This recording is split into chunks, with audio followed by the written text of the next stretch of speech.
Um, sherehe ya mwisho, sherehe ya mwisho ni kufa kwako, hakuna kingine. Mauti ndiyo sherehe ya mwisho kwako.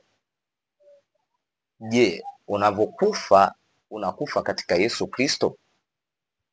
Unavyofanya hiyo sherehe ya mwisho unavyofanyiwa, je, unafanyiwa katika Yesu Kristo?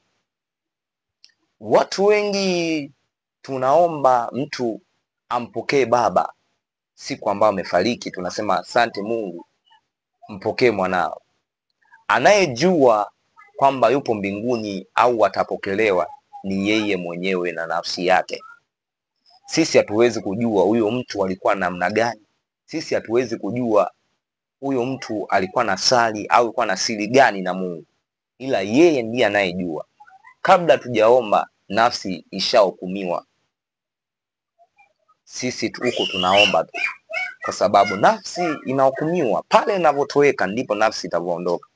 Kwa hiyo ikishaondoka, wewe huku utaomba tu, naomba tu, hamna kitu, kwa sababu hukumu inakuja pale alipoondoka. Nafsi ilivyotoweka, hukumu ndipo inavyokuja. Yaani wengi watumishi tunafanya hivyo kwa ajili ya faraja ya watu, ila tungekuwa tunaongea ukweli kama ukweli, anachokijua kama ameenda mbinguni ni yeye mwenyewe, kama yeye, sio sisi. Sisi hatujui kwamba ameenda mbinguni, wala sisi hatuwezi kujua kwamba huyu alikuwa anatenda dhambi au alikuwa na hili. Kuna watu Mungu amewapa neema kwamba siku ya mwisho anaweza kuomba toba na akapokewa.